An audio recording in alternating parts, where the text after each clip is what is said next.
bem interessante foi a previsão expressa do princípio da segregação das funções. Esse princípio, ele na verdade, ele já vinha sendo defendido há muito tempo pelo Tribunal de Contas da União, pela doutrina, mas ele não vinha expresso. E aí muita gente tinha dificuldade. Não, mas esse princípio não está aqui, por que eu tenho que aplicar? Por que eu sou obrigado a aplicar? Agora está expresso. O princípio da segregação das funções nada mais é do que a gente, para evitar erros, para evitar irregularidade e para evitar que a mesma pessoa cometa uma irregularidade e esconda essa irregularidade, a gente tem que ter agentes diferentes nas etapas do processo. Então, isso aqui é para inibir, né, para proibir que a mesma pessoa vai lá, executa e controla. Vamos supor.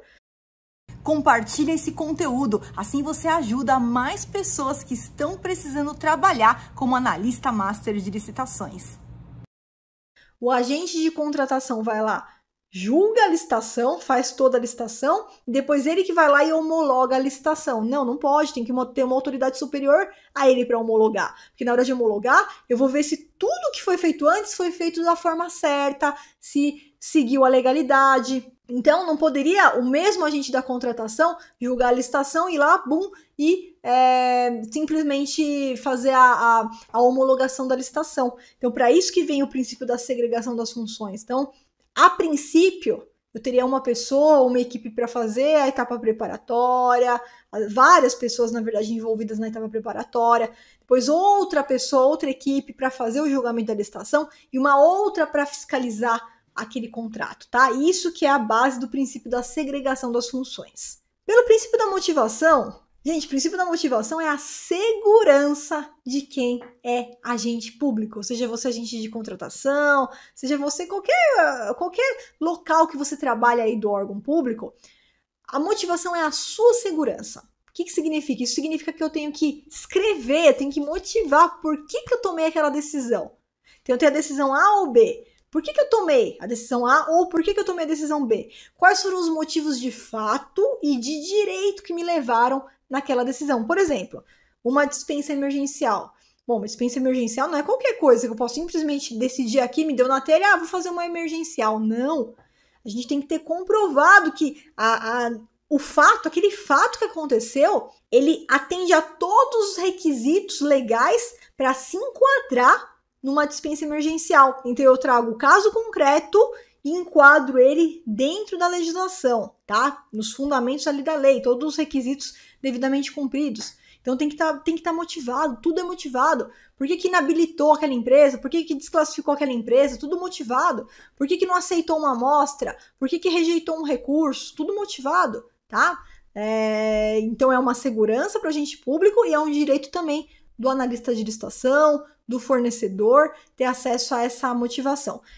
E aqui eu coloquei até uma dica para você que é agente público. Olha só, quando você for fazer a justificativa dos motivos das decisões que você tomou, você tem que fazer antes do momento da tomada da decisão. Por que eu tô falando isso? Porque já vi acontecer, o servidor foi lá e tomou uma decisão. Aí depois que levantaram o problema, aí ele foi lá justificar nos autos do processo. Isso pode caracterizar até mesmo má fé, dependendo do caso. Não estou falando que é o caso, mas pode ser que isso seja levantado. Então, no momento que você vai ali tomar a decisão, por que você não vai aceitar o recurso? Não vou aceitar o recurso por causa disso, daquilo, porque a lei foi seguida, porque realmente está errado a conduta aqui do licitante. Tudo justificado.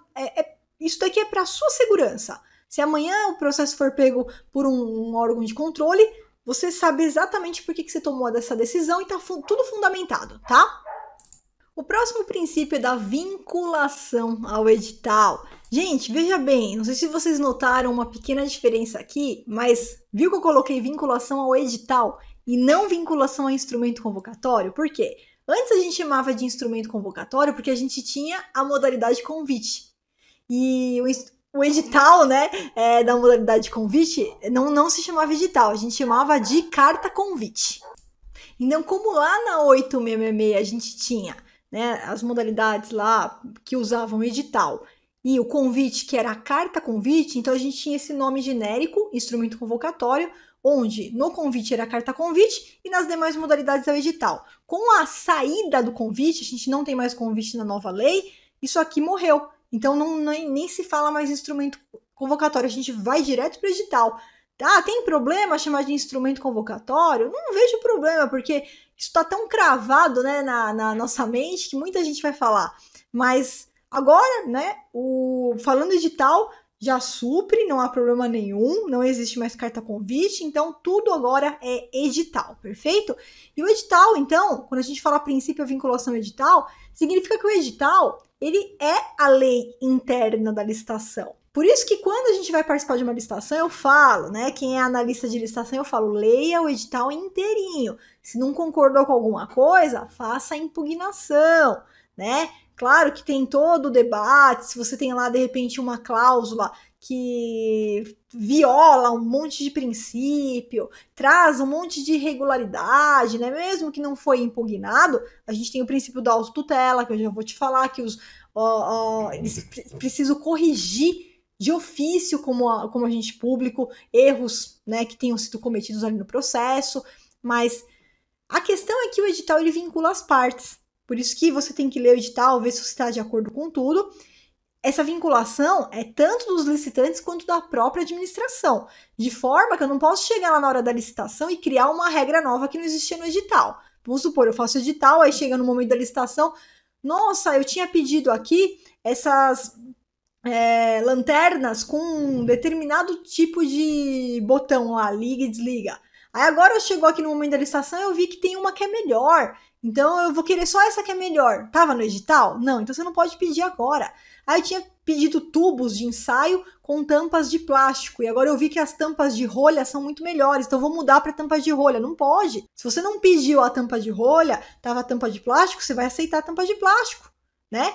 Se viu lá que a tampa de plástico não te atende, então houve um erro no edital que você vai ter que revogar a licitação e fazer novamente, tá? Mas não pode mudar as regras lá na hora. Por isso que o edital ele vai vincular exatamente no que ele pedir, tanto o agente público quanto os licitantes, os analistas de licitações, tá? Princípio do julgamento objetivo. Ó, pelo princípio do julgamento objetivo significa o seguinte, tá?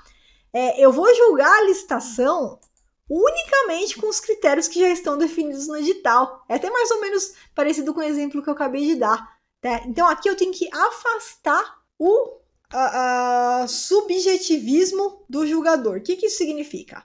Se a mesma licitação for julgada pela Flávia ou pela Joana, o resultado tem que ser o mesmo. Porque não é o interesse da Flávia ou o interesse da Joana que vai contar.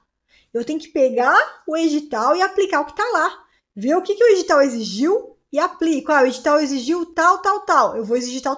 Não vou exigir nem a mais, nem a menos. Então, o critério tem que ser objetivo, exatamente nos termos que o edital trouxe ali, tá? De forma que, independentemente do julgador, seja a Flávia, seja a Joana ou seja o Rodrigo, o resultado é o mesmo, porque a gente vai aplicar as regras que estão ali a quem vai participar da licitação. Simples assim. E aí vem o princípio da segurança jurídica. O princípio da segurança jurídica a gente vai ver muito também quando você tiver acesso aí à aula da LINDB, né, da Lei de Introdução às Normas do Direito Brasileiro. Ele vem para dar estabilidade às relações jurídicas. Para quê? Para evitar que, nessa licitação eu vou adotar a interpretação A, nessa outra licitação eu vou adotar a interpretação B. E aí os licitantes que estão participando da licitação, eles ficam completamente perdidos. Mas uma hora você falou uma coisa, agora você voltou atrás, agora você falou outra. Então a gente tem que dar estabilidade para ter uma segurança jurídica de quem está ali participando, do cidadão que está ali acompanhando. Então, esse princípio ele foi muito bem fundamentado na LINDB, tá? Em 2018, com a alteração que a gente teve na LINDB. Eu vou voltar a falar deles com você na aula da LINDB, da Lei de Introdução, mas é para dar uma estabilidade, para dar uma segurança de que aquelas interpretações elas serão julgadas daquela forma, serão feitas daquela forma, tá? Traz uma segurança jurídica para quem está participando. Para receber mais vídeos e saber como se tornar um analista master de licitações, me segue aqui no Instagram para você não perder nenhum dos conteúdos.